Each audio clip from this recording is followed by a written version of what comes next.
Sport, Popo Sport, Topo Sport, Topo Sport, Popo Sport, Popo Sport.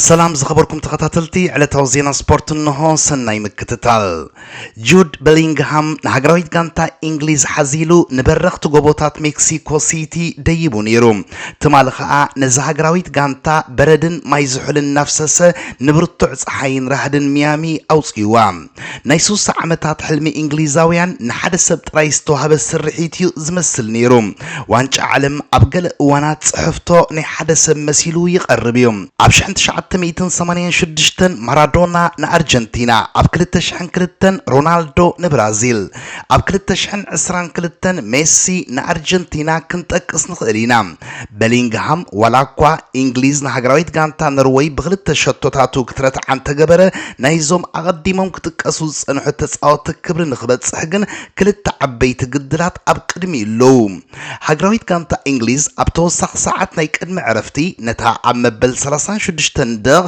فالديراب نروي زمزقبلا شتو بمنقدي بلينغهام جيرا كتسر زخلا اتا نابتوسخي 30 دغ مسمرحة عم بل 9 دغ زمزقبتا شتون بلينغهاميو امزقيبوام ميسي نايكل التشحن عسران كلتن ويكا رونالدو نايكل التشحن كلتن نخون دما اتقدامي تزحلفا مسناقل ارجنتينا اختخون ارجنتيناون نسويزرلاند سلست بحرك كتفانوا بمخالا مس انجليزيا ابقطن فرق فتصامه كتراخب نتا 30 حمله شحنت شعبت 166 نمود اتاغزي زرعيتا وانچا ايدا كتنبرلان تداخوينا دما كاب ارجنتينا سغيرا وين اسبانيا ويكا نتودي كلبو كيلان مبابي حيزازلا فرنسا كتسغرن اللوام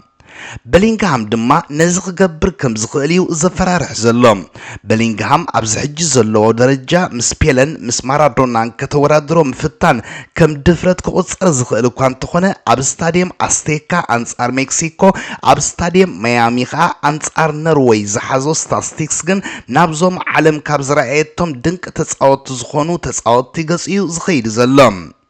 تمالي أبسكعت نروي كلت شتوتا دحر ممزقابو بلينغهام دحري دياغو أرماندو مارادونا اتنكو أب كلت تخطاتلتي صوتاتات قد موري كام حلاف وانش عالم كلت ويكا لعلي شتو زمزقبت تصاوتا يكوين زلوم مارادونا نزكبري أبتي أرجنتينا أبشانت شعبت 186 وانش عالم زلعلة اللود دري رخيبوان يروم بزي كازي بلينغهام دحر بيله اب 23 عمتو نزكبر زبقعه زنعسه تصاوتايون كوينو لهم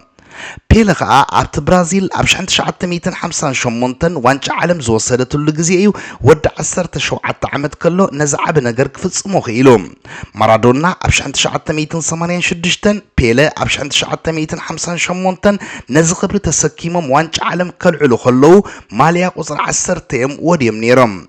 امو خدا بلينغهام نخبر نايزوم تصاوتي تماساسالي قصر 10 تماليا غيرو انت دا بصيح ولو خينو شمو مزوم تصاوت نخلعل اتا انكو تترفو اموداتا صوا وانچ عالم ملعل كتكونيام انجليز انصار نروي ابزغطمتلو اتا معرز جبرت شتون نابغط فرق فصام زوسدت شتون انتو صره ناي ولقو ستاتستكس ون حلف زخونه كال تصاوتاي نيرو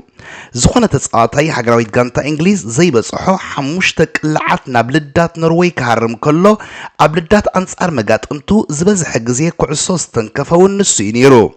كابتس اوتو نروي زبزح غزي كعسو زمنطله بعلو اتزبزح بدل تفصيمو قلع مقصعات زمصخا نسو نيروم دغفتا هاجراويت غانتا انجليز نز تصاوتاي مدحن سري لاينس لوات تصاوتا انجليز نابولي امز صوعو زلو نينجليز كدحنا جن زني حجوان عالم نمجمريو كم زي كونه مذكر اقداسيوم اوانش ايروبا كد تشحن 24 عم بلتس عن 4 دقيق تقمت إلو بزمزقبا شتو انجليز بسلوفاكيا كابزح فرس عرد كم تقلاقل كقبراكي إلو نيريوم بلينغهام دحر زني وانش ايروبا صوتا اتاون وصان بقعت كرئي دحر مصنحيو ابزني حجوان عالم اتجاف بلوص بقعت ورخيبو زلوم أبقت مودي كامحلاف أنصار مكسيكو كلت شتوتات تمالي أنصار نروي كأكلت شتوتات دحر موصارو بزي كايمو من كال انتبله زي قبو يكونن በሊንግሃም ነዝናይ ትማሊ ኣብሰክዕት ነርወይ ዘዕለበን ክልተ ሸቶታት ደሚርካ ንእንግሊዝ 12 ሸቶታት ብሽሙ ኣቕፂርላሎ ትሽዓተ ካብዚአን ድማ ኣብ ዓበይቲ ውድድራት ዘመዝገበን እተን 5 ሸቶታቱ ልክዕ ከም ዝናይ ትማሊ ምሸት ንእንግሊዝ ናብ ዝቕፅል ግጥም ዘሕለፋ ክኾና ከለዋ እተን ክልተ ከዓ ማዕረ ዝገበራ ብምንባርን ድማ ሸቶታት በሊንግሃም ሓለፋ ከም ዘለወን ይዝእመን ንሱ ኣብ ዝናይ ሕጂ ዋንጫ ዓለም 6 ሸቶታት እዩ ኣመዝጊቡ ካብቶም ኣብ ቅልስ ወርቃዊ ጫማ ኣብ ቅድሚ ዘለዉ ከይላን ምባፔን ሊዮነል መስን ብክልተ ሸቶታት ጥራይ ተፈልዩ ዘሎ ምስ ወዲ ጋንቱ ሃሪ ኬን ተመሳሳሊ ቁጽሪ ምዃኑ እንትኾነ ግን በሊንግሃም ኩለን ሸቶታቱ ካብ ፍጹም ቅላዕ መቕጻዕቲ ወጻኢ ዝተመዝገባ ብምዃነን ካብ ናይ ሃሪ ኬን ፍልይለን ምስቲ ኣብ 1986 6 ሸቶታት ዘመዝገበ ጋሪ ሊንከር ተማዕራሪሎም ኣብ ዝቕጽል ግጥም ሓንቲ ሸቶ ምዝውስኽ ከዓ ናይ በይኑ ክብረ ወሰን ክጽሕፍ እዩ ኤርሊን ሃላንድ ትማል ምሸት ካብ ጸወታ ወጻኢ ኮይኑ ብምምሳዩ እቲ ናይ ቅድሚ ሎሚ ኣበርክትኡ ንሃገራዊት ጋንታ ኖርዌይ ተዘይገበረላ ኣብ ዋንጫ ዓለም ግን 7 ሸቶታት ኣመዝጊቢኡ ናብ ሃገሩ ዝፋኖ ዘሎ ኣብዚ ሙሉእ ዝውድድር ብጸጋመይትን የማነይትን እግሩ ከምውን ብርእሱ ሸቶ ዘመዝገበ ተጻዋታይ እንተዳ ነይሩ ኮይኑ ድማ ክሳብ ትማል ምሸት ኤርሊን ሃላንድ ጥራይ ነይሩ ሕጂ ኸኣ እቲ ናይ ብሩሽያ ዶርትሞንድ ዓርኩ ጁድ በሊንግሃም ተሓዊስዎ እቶም ኣብ ዝውድድር ብጸጋማይን የማናይን እግሮም ከምውን ብርእሶም ሸቶ ዘመዝገቡ ክልተ ተጻወትቲ ኮይኖም ፍሉይነት ሒዞም ኣለዉ ጁድ በሊንግሃም ምስቶም ሕነ ናይ ቀዲሙ ዘጋጠሞም ውድቀት ክፈድዩ ናብ ሓደ ጸወታ ዝኣቱ ብሉጻት ተጻወቱን ሽሙ ይጽዋዕ ኣሎ ኣብ 2002 ሮናልዶ ኣብ ግጥም ፍጻመ አንጻር ሃገራዊት ጋንታ ጀርመን 2 ሸቶታት ምስ ኣውጸረ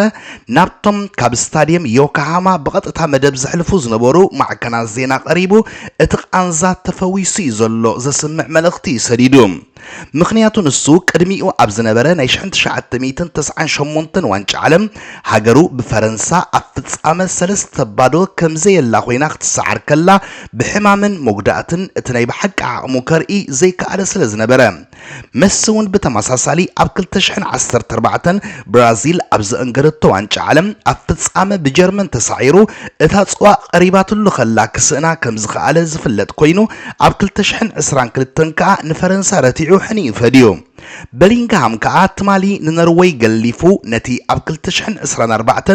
ኣብ ግጥም ፍጻመ ዋንጫ ኤውሮጳ ብስጳኛ ዘጋጠሞ ስዕረዶ ሕነ ይፈድየሉ ይህሉ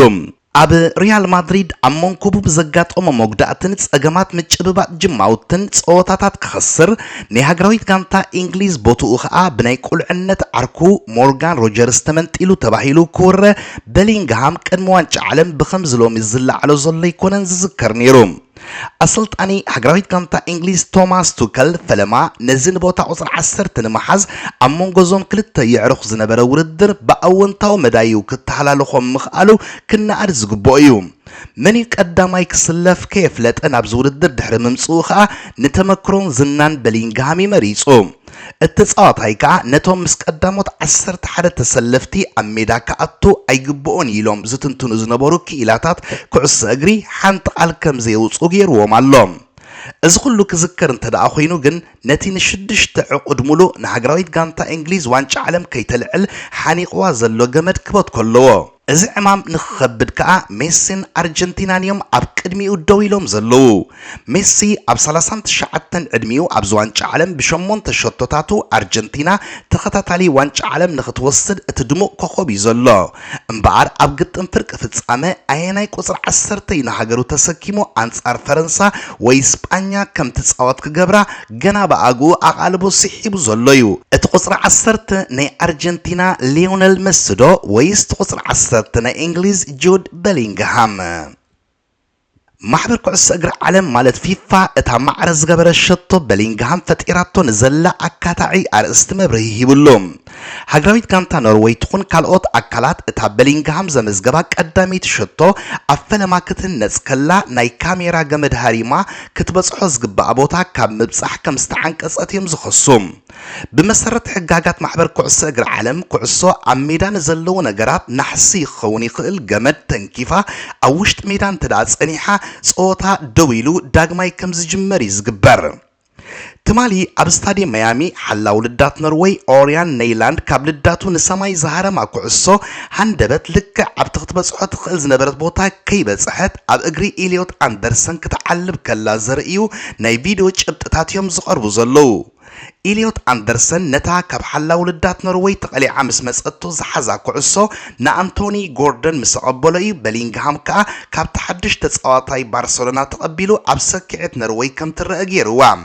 ቪድዮታት ናይቲ ጸወታ ኩዕሶ ኣንፈታት ተኸልኪሉ ዶው ብምባል ኣብ እግሪ ኤሊዮት ኣንደርሰን ከም ዝበጽሐት የርእዩ እኳ እንተሃለዉ ፊፋ ግን ኣብታ ኩዕሶ ተኣሲሩ ዝነበረ ሰንሰር ዝኾነ ሓበሬታ ክሕልፍ ኣይከኣለን ኢሉ ነቲ ክሲ ነጺግዎ ኣሎ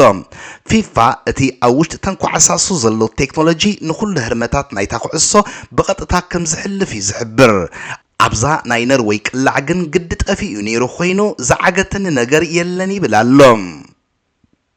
ሃገራዊት ጋንታ እንግሊዝ ንሃገራዊት ጋንታ ኖርዌይ ረቲዓ ናብ ግጥም ፍርቂ ፍጻመ ድሕሪ ምስጋራ ኣሰልጣኒ ቶማስ ቱከልን ብሉጽ ተጻዋታይ ናይቲ ጸወታ ጁድ በሊንግሃምን ኣብ ናይ ቃላት ኩናት ምእታዎም እንግሊዛውያን ስኽፍቶም ይገልጹ ኣለዉ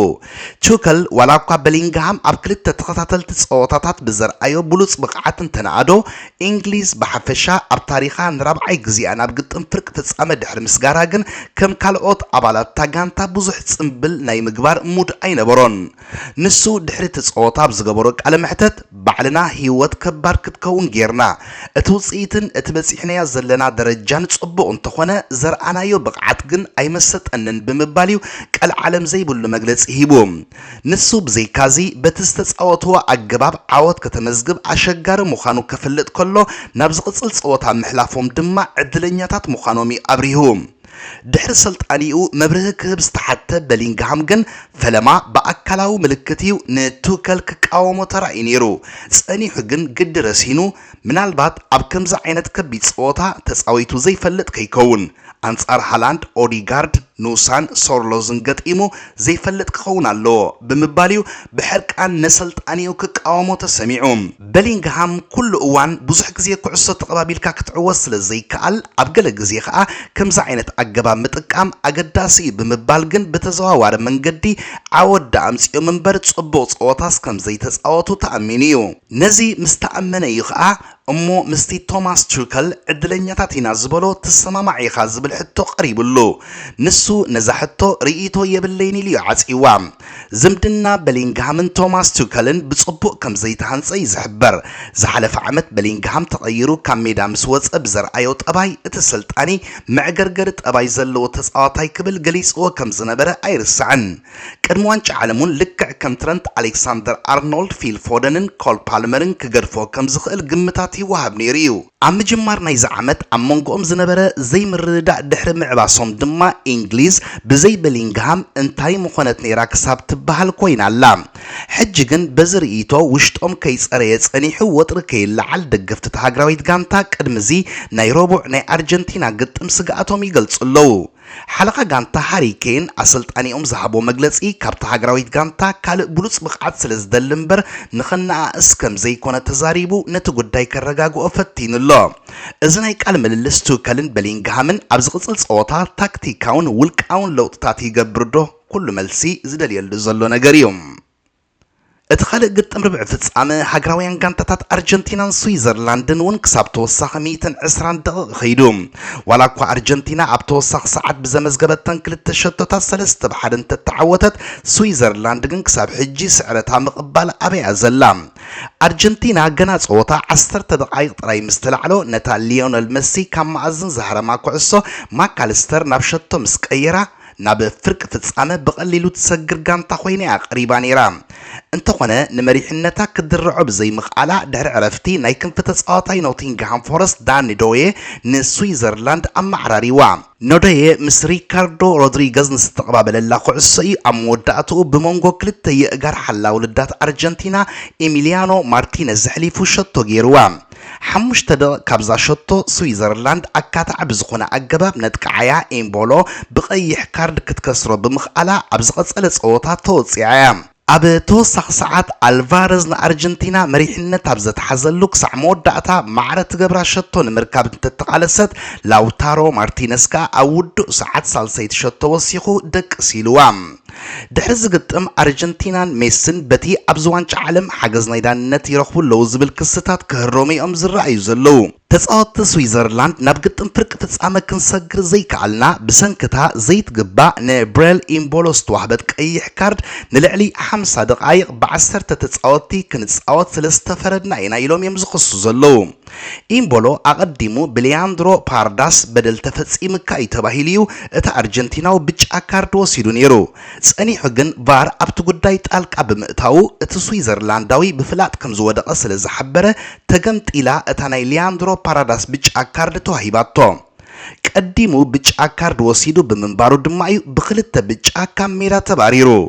ሓድሽ ሕጊ ፊፋ ሓደ ተጻዋታይ ኣደናጊሩ ንኻልእ ተጻዋታይ ከም ዝቕጻዕ እንተዳጊርዎ እሞ ጸኒሑ እንተዳ ተፈሊጡ እቲ ኣቐዲማ ዝተዋህበት መቕጻዕቲ ነቲ ዘደናገረ ተጻዋታያ ትግምጠሎ በዚ ድማ ኢምቦሎ ናይቲ ኣርጀንቲናዊ ብጫ ካርድ ናብ ርእሱ መጽያ ኣደዳ ቀይሕ ካርድ ጌራቶም ተኸላኸላይ ስዊዘርላንድ ማኑኤል አካንጂ እዝኳ እቲ ሓቂ እንተኾነ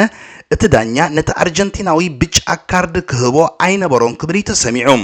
ተገምጢላ ምስ ሃረመትካ ሓላይን ጻርጋንታ ክትከውን የገርም ይናበሉ ድማ ብዙሓት ይሳሃልዎ ኣለዉ አካንጂ በሐፈሻ ዳንነት ናይ ጾታ ንረብሓ አርጀንቲና ጥራዩ ዝሰርሕ ነይሩ ባህላዩ አሰልጣን ታጋንታ ሙራት ያኪንውን ንጽሉል ዝኾነ ሕግ ፊፋ ዳኛ ብኸመይ ከም ዝጥቀመሉ ጠፊእዎ ንዓና ግዳይ ገይሩና ክብልዩ ድሕሪ ትግጥም ተዛሪቦም አርጀንቲና ምስ ግብጺ ኣብ ዝገበረቶ ጾታውን ናይ ዲያኑ ጌጋ ከዕውታ ከም ዝኻለያ ተሓምያ ሕጂ ድማ ስዊዘርላንድ ተመሳሳለ ክስታት ተቕርበላላ ኢምፖሎ ኣብ ምጅማር ዝውድድር ንሕብራት መንግስታት ኣሜሪካ ከኣቱ ከሎ ብቴክኒካዊ ጸገም ናይቲ ኤሌክትሮኒካዊ ናይ ጉዕዞ ፍቃድ ካብ ደቂ ጋንቱ ተፈልዩ ከም ዝነበረ ዝዝከር ኮይኑ ሕጂ ድሕሪ 6 ሰሙን ከኣ ብዘይጠቅም በደል ብክልተ ብጫ ካርድ ካብ ሜዳ ተባሪሩ ንስዊዘርላንድ ኣግዲዕዋ ክብራት ተኸታተልቲ ነዚ ዕለት ዝተላለወ ትሕዝቶ ዝተፈጺሙሎ ስለመከታተልኩም የመስግን ሰላም ወሰናይ